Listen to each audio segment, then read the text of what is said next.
exactly what it is. It's two things. So when for example, with this distillery, it's a term that's actually thrown around with the jimadores. Mm-hmm. So it's like, ahora tu tarea es jimar de aquí para acá.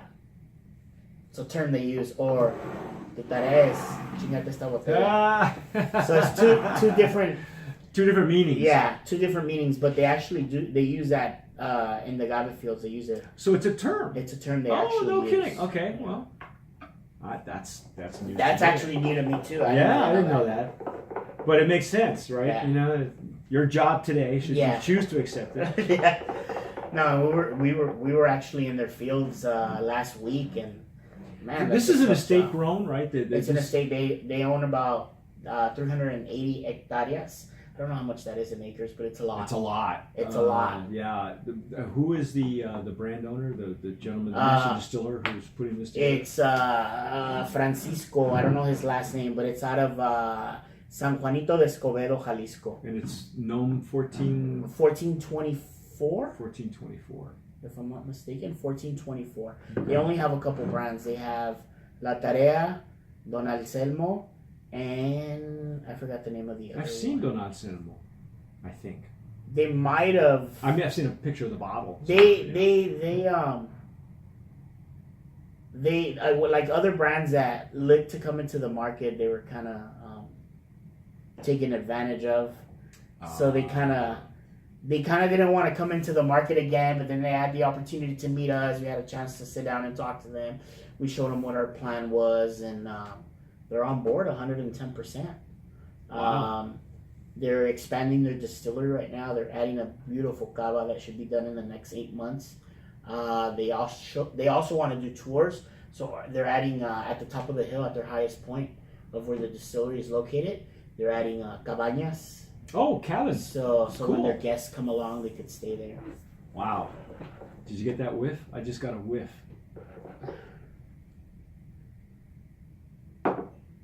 Oh, no, I know what I got a whiff of. The mezcal. The mezcal. Sorry. Hey, man, you're invading my space. It's the behind the scenes. This is the airspace here. My bad. I'm drinking mezcal while I'm filming. Oh, I couldn't resist. Gosh. Wow, this is So the Blanco, obviously unaged.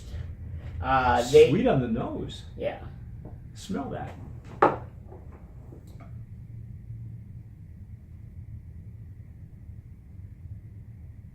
Mm-hmm. Get that sweetness on the nose and flowery, almost like. I'm amazed at what this glassware. And that's the one with the longer neck. Mm-hmm. It's actually not the shorter one. I'm actually, you know what? I wasn't, but now I am. Okay. Well, hey, go for it. We're experimenting with these Chisholm Trail craft glasses, the Jarrito tumbler, and getting Humberto's opinion on what it's like to taste a fairly new tequila on the market and sample it using new glassware. Yeah, you see, you get the sweetness right off the bat. Yeah, this one just because it funnels a little, because it has a chimney, but yeah, there's a sweetness in there for sure.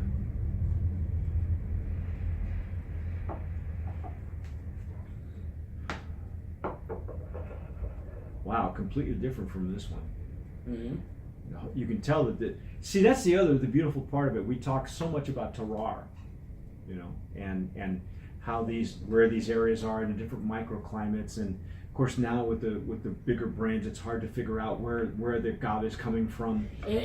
Yeah, and that's the other thing when people are like, oh, it's highlands or lowlands. Nowadays, it's kind of like you get it wherever it's available. Yeah, well, in the middle of a huge crisis, a shortage, we don't know if it's man-made lowlands, or 3-year agave or 2-year. We can to a certain point figure out whether it's diffuser or not, but But when you deal with brands like this, where you know that this is where their agave is coming from, we know that Four Copas has, and who the Las Americas is, we know that they have plenty. With these folks, firsthand that they have enough hectares to cover their brands. Well, actually, they sell to other brands too. Oh, well, there you go. So See. the way they have a cycle, the way it's I forgot how he said it's every couple. The way they have it set up is every couple months or every year or so, something like that. I don't remember. I wasn't paying attention, but they have so much of it that they have it for their own production and they have it to sell. Yeah, and so they know what they're doing, which is good. You want that because that means they're in it for the long haul. If they can plan that far ahead with their plantations, Right.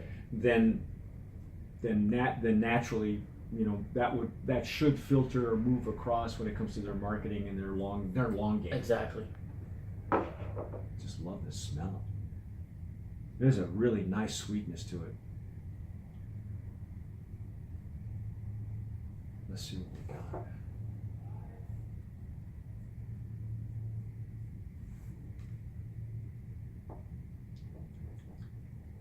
Oh yeah.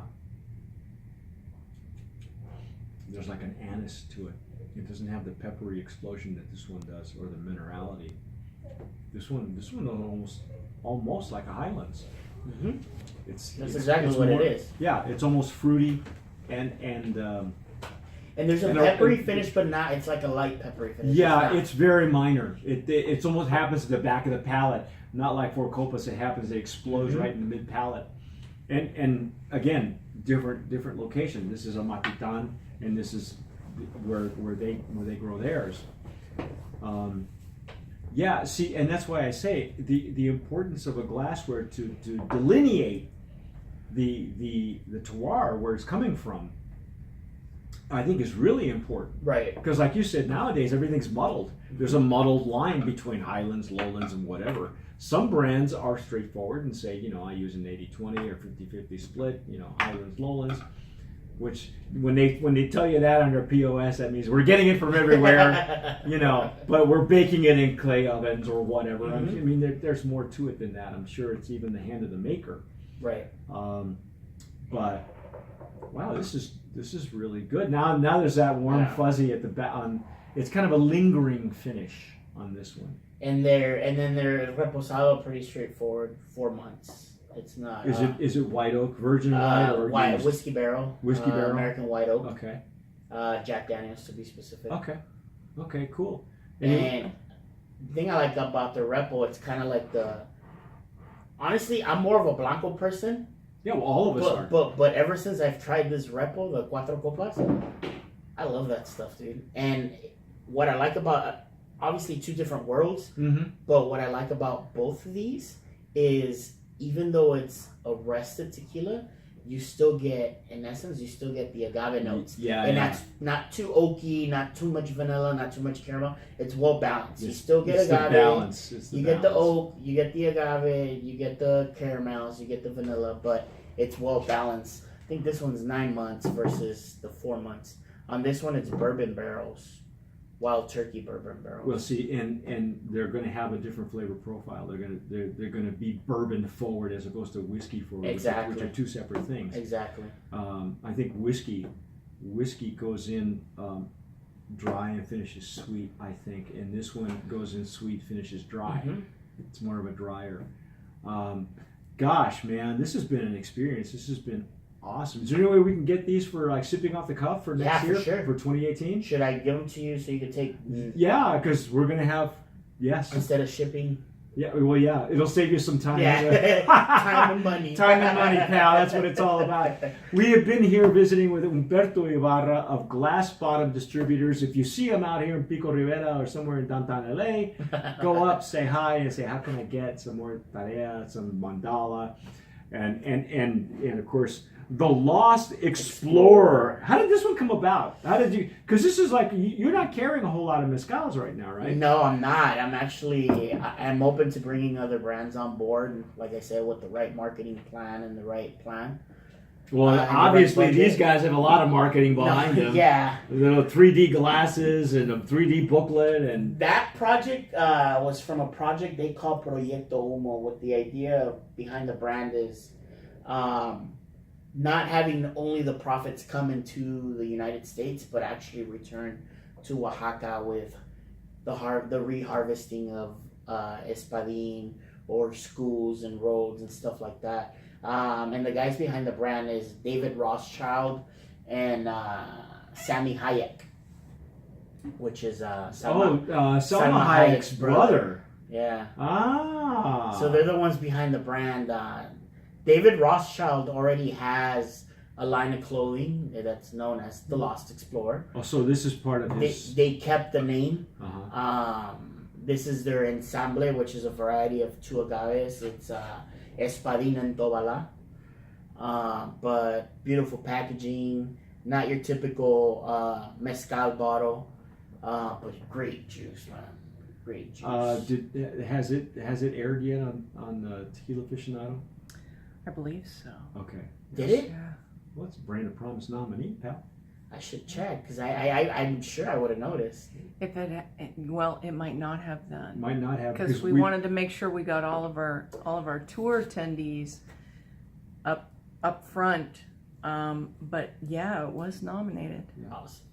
Yeah, I love the packaging too. You should have seen Mike trying to get through that wax. Yeah, I did have a problem with the wax. I'm not a fan of wax. Yeah, I'll just say that. I'm not a fan of the wax. And it's hard to do with the 3D glasses on too, you know. But yeah, It's a beautiful package. It's a beautiful package. it's very clever actually. Kind of a Land's End kind of thing, you know. It's simple yet elegant. It's a beautiful package. Yeah, it is, and you're seeing what you're getting. So Exactly. and ensembles are not, or ensembles, or however you want to pronounce it, French or Spanish.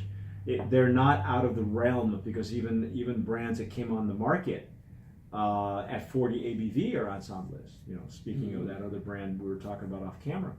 So I'm all for it. I think there's room for it. It needs to have its own category, Right. I think, because you can't lump it in with just mezcals, and even the ABV at that point makes a big difference. So, wow, amazing stuff.